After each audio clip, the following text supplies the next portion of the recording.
Welcome back to the mover and shakers of the Printerverse panel. Well, it's not a panel. These are actually one-on-one interviews. And also, happy Girls Who Print Day, everybody. It's Girls Who Print Day. Make sure you come back or stay at noon. Trish Wachowski is here. Oh, she's there right now. And 12:30, we have the Girly Award presentation. At 12:45, we have our annual Women in Leadership panel with complimentary lunch and beverages. And then at 1:45, HP is having the Girls Just Want to Print event, and they're bringing some coffee and some afternoon deliciousness to the booth. And everybody is welcome to come. As always, everything we do here is free, F to the R to the E. Thanks to the generous support of our alliance and new alliance member Adrian Fleming from Why am I calling you PrintIQ? It is PrintIQ. It is PrintIQ. From PrintIQ. Last time I checked, anyway. Last time you checked, in Australia. Good to be here. Nice to have you in our welcome to our hemisphere. Thank you. It's warmer here than at home, I can tell you. We're in winter right now. Oh, well, that's lovely. But I have never said welcome to my hemisphere before. That was really fun. So I have to say that when first of all, thank you for joining the Alliance, your first time. Pleased to be here. Love to have the global community joining us. It makes me really happy. We have some Belgians. We have some Australians now. We have some French. We have some Canadian. Oh, we have lots of Canadians, actually. But we also have French Canadians. They might think they're different. But you, a lot of people are really talking about your company because you have really been projecting your vision of the future of print, and that seems like how you're developing your products and services. So why don't you tell everybody who you are, what you do, and a little bit about your vision and how your PrintIQ helps printers make money. Yeah, sure. So hi, everyone, and I'm pleased to be here on Women Who Print Day, even though I'm not really a woman. But so PrintIQ, we started life as a software house in 1999 in Wellington, New Zealand. And one of our early customers was nothing to do with print. It was the ticketing system for the New Zealand National Rail System. But it gave us a really good grounding in how to build a customer-facing website and how to have an interface that works well for people who aren't necessarily used to running in older-style computer systems. We were contracted around 10 years ago to build a web-to-print system to sit in front of another MIS. And through that process, we quickly realized that there were quite a few gaps in the offerings that were around. So fast forward 10 years, and now we have PrintIQ as it exists today, which we've tried to coin a new phrase for the product, being a management workflow system, or MWS, rather than being a traditional MIS. Most of the development we're doing or have done in the past and are continuing to do in the future is all focused around feedback we've had from customers from various market segments.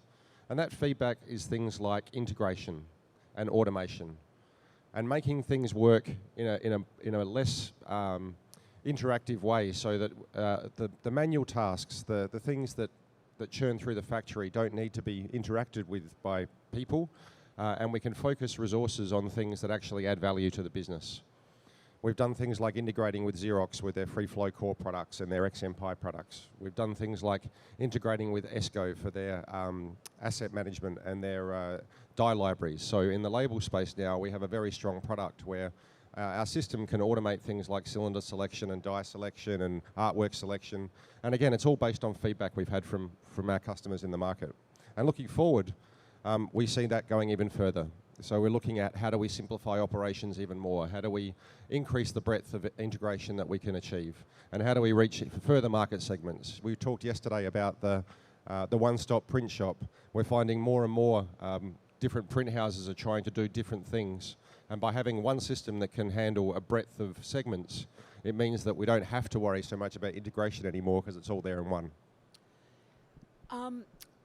Why do you think printers fear the integration decision, and how does your company support them before, during, and after they make the decision to work with you? I'm not exactly sure they fear the integration decision, to be honest. I think it's more a fear of change. changing a significant system in your business is disruptive, and people generally don't like change. So the decision to move to an MIS or an MWS is not something that you do for 6 months or even a year.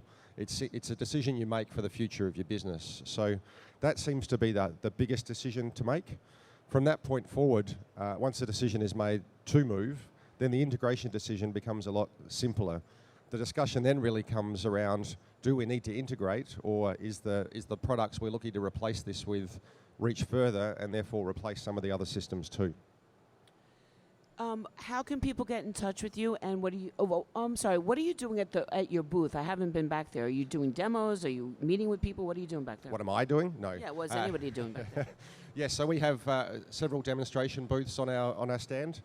We're there to talk, to introduce people. Our brand isn't well known in this market as yet, so we want to spread the message and spread the word and let as many people know about our product as we can. But if anyone is interested, we definitely can run live demos on the stand for you. And how can they get in touch with you after the show, or those people at home? Hello, wave to them. Hello, people at home. They can visit our website, PrintIQ.com. We have local representatives here in North America. We have our Twitter account. We have our Facebook account. We have our phone number available on the website. Come up and say hello at the show, and we can arrange an appointment and a follow-up visit. Thank you so much. I really appreciate your time and your support for Happy First Alliance and Happy Girls of Print Day. Thanks very much, Deborah. Everyone enjoy the show. Yay. Randy? Hello. Hello. That's all right. Really appreciate it. Yeah, this is yours. I'll give it back to Sandy. We have a process. Marcus, are you here for this? Yeah. Okay. Memjet, then you. Here. She has it. Ready? You're not. Oh, sorry, yes. Sit down so we can take a picture. Randall, don't look like you're afraid to touch me. Randall is not afraid to touch me, even though he just looked like it in that picture. He was like, I'm actually a bit touched myself. So. oh, okay, this is true. Not that I touch Randy's myself, gonna take an alien doll and go, she touched me here. She touched me here. Yes. Okay. All right. Good morning. Randy Parr, Canon Yes. Solutions America. Yes. Canon. Canon. One Solutions. Canon. Yes. Canon and One- Canon Solutions America. Definitely one Canon. The one Canon. One love, one Canon. Okay. Many printers. Tell everybody who you are and what you do at Canon, and then we're going to get into the fun stuff. All right. My name's Randy Parr. I'm the marketing manager for the wide format outdoor durable products for the large format solutions division. Those products represent the Arizona flatbeds, the Osei Pro Cut cutters, the new Colorado 1640, and various other products like DGen textile printers, the Fatoba cutters, the Colex cutters. So we really sell a wide range of products, not just our own, but third-party products as well. I have been waiting for you to be sitting here so that we could talk about Project Peacock together. Yes, actually, that's So, on my mind. Randy is, we now say, the wide format stylings of Randy Parr, because every time he gets up in a presentation, whether we're at one of the biggest advertising agencies in the world or one of the largest brands in the world, he gets a, ooh, ah, oh, and they clap for him. And he's like our Brad Pitt. He's our superstar. I don't know about that. And it's really kind of like, we all feel like Marsha, you know, like Jan, you know, and he's Marsha. And no matter where we take him, he is the superstar of Project Peacock. Project Peacock is a high-level show and tell that I'm doing at advertising agencies and brands to show them about the new opportunities with digital print. We're not trying to sell them printing. We're just trying to educate them on the different techniques that are available to them, because do they know anything, Randy? It's amazing what they don't know. Just truly amazing, actually. And kind of that's in my head, my theme for this interview is communication. You know, we're in the printing industry, which is about communicating. Boy, do we do a bad job about it. You know, really. It's the truth. They know nothing. Nothing. Yes. And when you think about it, what drives print? Design, right? So if we can't get in front of the designers and tell them what they can design for, they're not going to do it. Simple as that, right? So when you think about, here we are at a show, we're trying to get our message out, and there's so much noise from everybody else trying to do the same thing. It's hard for somebody that comes here to really know what is good, what is bad, because there's so much clutter. So having that defined message, that defined communication is really vital, and it drives print overall, print volumes overall. So I think we really have to take a step back as people in this industry and figure out how to work together better to actually drive print. It's some more print volumes rather than just trying to combat each other as competitors and drive down profitability, right? And that's, I think, what's at risk here, you know? That was amazing. Oh, okay. Seriously. Yeah, I mean, I didn't know you had that in you, Randy. It's that Canadian thing. You're stealthy.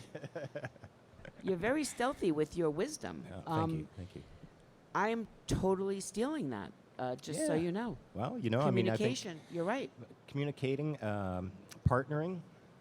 You know? So, as a manufacturer, right, how much responsibility should you take for educating the printers to know how to describe your products and what they're capable of to their customers, or is it up to them? No, well, for a lot of customers that might be buying products from other vendors, whether it's direct or from a dealer, it is pretty much, you know, here's the box, see you later, figure it out.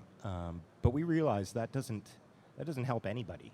Doesn't help the industry, doesn't help our customer, doesn't help the end user. So we've, for years, actually the reason I moved to Chicago was to be a trainer, to train customers on how to maximize what they can get out of the equipment and show them things that they might not even have considered, new applications, which really benefits them because now they've got something different to talk about to their end users. So really, training has become a very vital part of our solution, to the point where, for instance, our reprographic customers, you know, since 2009, when the whole real estate market tanked, construction was down, the reprographic industry took a big hit, and they've still never really recovered. In fact, a lot of the printing now is not being done so much centralized anymore, but is being pushed out. And everybody is now looking at their iPads to see, you know, floor plans rather than getting printed sets of the floor plans. So that drives down print volumes, and what's the reprographer going to do, right? We're seeing more and more of them complaining that, hey, you know, times are tough, you know, and so we're going to them now saying, okay, let's look at wide format printing. Maybe you haven't considered that, but it's a good thing to get into, and Canon being their partner right now, we have solutions for them. So we've actually developed a program called Business Builder for our reprographic customers, where we will go in and we will basically do an assessment of their business and how we can integrate wide format solutions into their offering. And to back that up, then train them on the applications and take it even a step further, train their salespeople on how to sell those applications, because really that's the key. You can buy the equipment, but it'll just sit there gathering dust if you don't have the salespeople to get the work for it. Thank you so much, Randy. And you have a lot of exciting stuff going on in the Canon booth, which I'm sure nobody can miss. If you're at the show, do you have a Colorado back there? We have a Colorado. It's pretty much almost front and center. And next to that is the Arizona 2280 GT.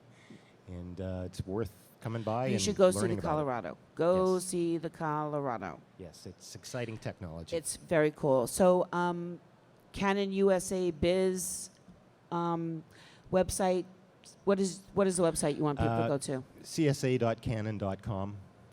And we'll have all the information on the video after. So thank you so much, Randall Parr. Thank you. The wide format stylings of Randall Parr, ladies and gentlemen. Have a And good day. he's got a band named Crisis. Oh, yes. Randy plays the keyboards. Once in a while. Thank you, He's everyone. on Facebook. Like him, everyone. Spread the word. Crisis. Thanks, Deborah. Thank you so much, Randy.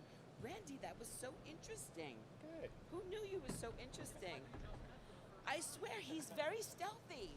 He's very funny. I travel with him. First of all, we leave him everywhere we go. We forget he's there because he's Canadian. Memjet, please. Oh, wait. Oh, but then you have. I can see it.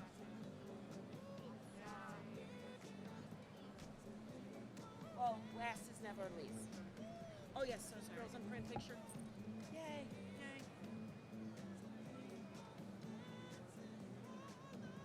So this is fun because we don't know each other. I know. So here we go. Okay, here we go. So everybody, we just met right now. That you This'll be just saw fun. it. You just saw it. So this could go any way. But let's hope it goes the good way. Yes. Kim Beswick? You said it perfectly. I said it perfectly. General manager. Wait, that sounds like a big job. Sometimes it is. Some days it is. Is that like the GM? Is that like the... No, well, we have at Memjet, we have 3 different businesses: wide format, desktop and mini press, Yeah, I think... and commercial print. You want me to take this here? yeah, or we just, go. yeah, just talk louder. Yeah, so we have 3 businesses, and I'm the general manager of one of those 3 businesses. Okay, so that sounds like a big job. It is a big job. Okay, well, thank you for coming here. That's really Absolutely. cool. I like when the mucky mucks come over. It makes me happy. So tell everybody, first of all, thank you so much for joining the Alliance. Awesome. And, you know, you have the best spot, that logos and all the Right? photos. Is that a good spot? It's It between is. here and the cafeteria. Yes. I mean, you could be I mean, there's nothing better than that. No, it's getting a lot of, photo bombing because it's Yeah. right over my booth. We like it. So what is, honestly, who are you? I mean, what do you do at Memjet? You describe that. And then honestly, tell people what Memjet is, because I was confused whether you are a manufacturer or not a manufacturer. Are you in the inkjet space? Are you not in the inkjet? I mean, you are, but I don't Yeah. understand I got it. exactly how it works. All right, let me clarify that. So Memjet is a technology provider, and we basically provide the core components that go inside print engines. So we provide the engine inside the engine. Print heads, inks, ASICs, electronics, software, everything that you would need to sort of run the inside of the print engine. And then we have over 30 OEMs who take our core parts and integrate those into devices. They add their own secret sauce, their own creativity, their own sort of market knowledge, and they put together the actual printing systems in the commercial press, wide format, and in my space, which is essentially single print head, desktop, and mini press systems. And they sell it to the market. So we're the Intel inside of I printing. was going to say, right? are you like the Intel We inside? are. Okay, We are. now I Exactly. totally get it. Okay, just needed to get it. So my group basically sells short run, well, we sell technology, but my partners basically sell into the mailing and addressing, the label and the packaging printing space. Typically desktop systems, or what we call sort of mini presses. Everything's below $100,000, if not $50,000, if not $10,000. So it's all sort of low-end, short-run stuff. And it's exciting space. It sort of transitions between selling directly into brands who want to print all by themselves, and also selling into the commercial print space for people who need short-run capability. So is it known which presses have your technology inside them so people could seek them out if they wanted to use it, or is it a secret? No, we have the Powered by Memjet sort of branding logo. So when you walk up to a Memjet printer, for instance, like the Canon wide format printer that my colleague was just here speaking about his business, you'll see a Powered by Memjet sort of silver logo there, and then you know that our technology essentially is inside. And you can also go to our website and look at the products there. Oh, I'm sorry. That's Jamie the printer. Hi, Jamie the printer. He's from Allegro Princeton. I was just asking him if he had a question, but he said no, he knew No, that. he's being shy. Sometimes I check with him, just he's not shy. So what are the kind of conversations that you're having at the show? Who are you talking to? Regular attendees? Like, that's what kind of confuses me. Yeah, sometimes we're air traffic controllers trying to understand, what printers need and routing them to the right provider of our technology. So there's a little bit of that.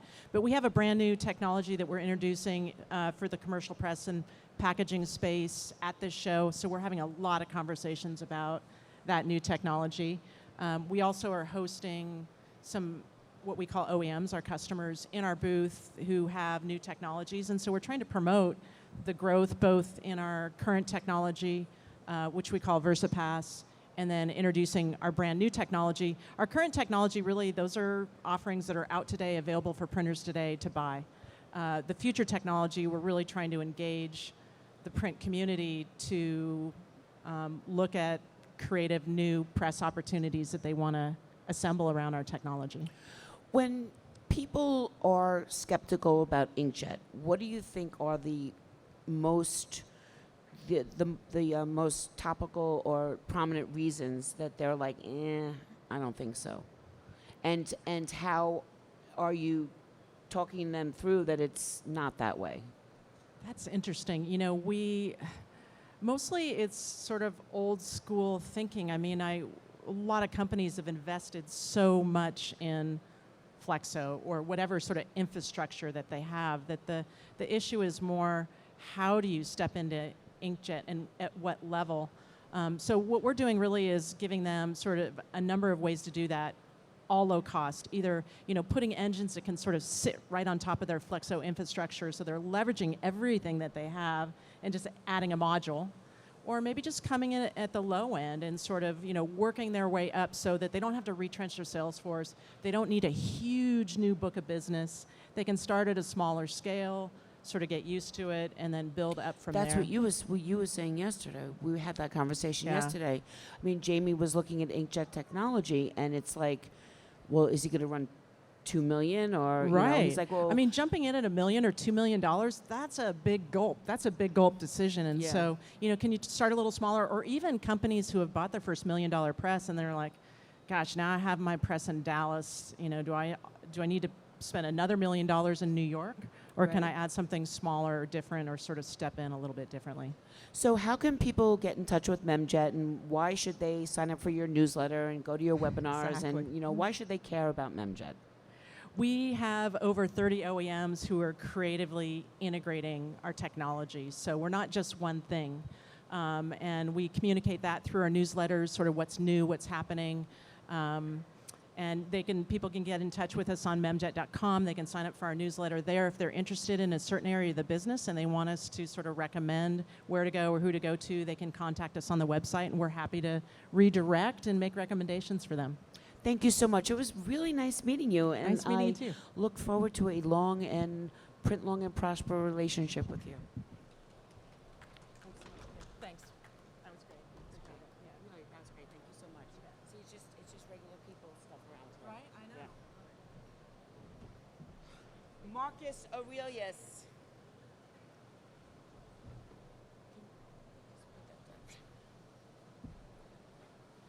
Marcus Aurelius. And Mandy, I apologize. We will go a little over, but we'll be okay. Next one's 11:15. We have to do the hug and grin. Oh, no, be nice. I like you. Wait. It's our child.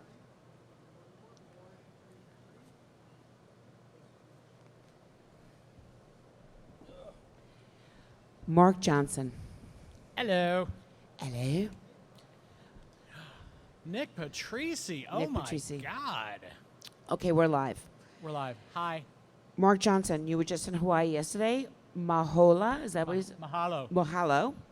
And welcome to the big island of the Printerverse. We're not an island. We're an interconnected, intergalactic community. This is true. First of all, thank you so much to HP for your support. And also, I don't know if you heard, but the Indigo blew up all my aliens. I blew up my aliens in the label press with the air hose on Saturday.